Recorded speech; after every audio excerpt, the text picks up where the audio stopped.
Hi everyone. I just wanted to do a really quick video to explain a little bit more about why it's important to release trapped emotions. So, some of you have heard me speaking a lot about the emotion code, and this is just one process that's a very simple way to release trapped emotions. There are many other modalities that also release the same type of energy. I just find this one very straightforward and easy to understand. So, the reason why it's so important to release trapped emotions is that they are weighing us down. So imagine you are swimming across the lake, and I hand you a brick and ask you to continue to swim across that lake. How many of you would hold on to that brick the whole way across and make it to the other side?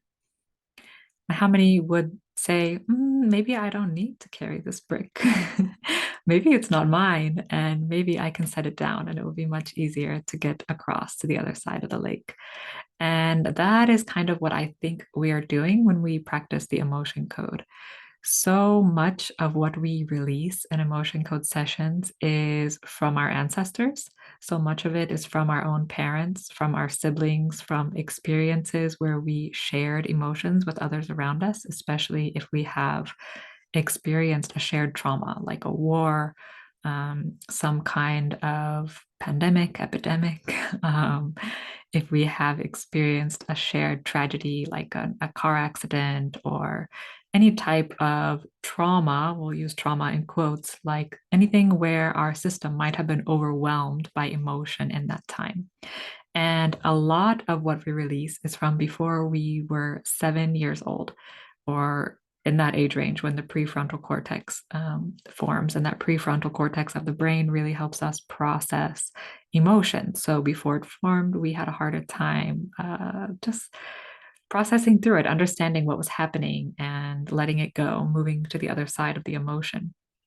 So, what we do a lot of when we are not able to move through an emotion is we press it down, right? So, a lot of us are aware of what this feels like. Perhaps you've been in a situation where you were in public, maybe at work, and you felt an emotion and you just said, okay, I have to deal with this later. And you like pushed it down or held it in and said, okay, when I'm alone later, I'll deal with this.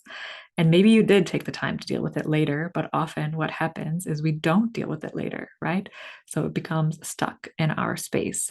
So why do we want to let go of these? Because they're not serving us, right? It's extra weight we are carrying around. It's like carrying that brick when we swim across the river. It's like having a backpack of bricks that we don't need. They're not helping us. So when we do a process like the emotion code, we just allow ourselves to remove some of that weight from that backpack or set down the bricks. And it just allows us to feel lighter, to feel more free, to have more energy, to feel more like ourselves, to have more fun, to connect better. There's so many benefits of letting go of those heavier trapped emotions, those denser energies. So hopefully this gives you a little tiny hint into why you might want to release your trapped emotions. If you would like to learn more about doing that, you can check out my other video about the emotion code. I'll put a link to it below. Or you can just look it up yourself, find out more information, and maybe you share with me another practice you use that also releases trapped emotions that might be different than this one. I'm very open to hearing about that as well. Take care and thank you for watching.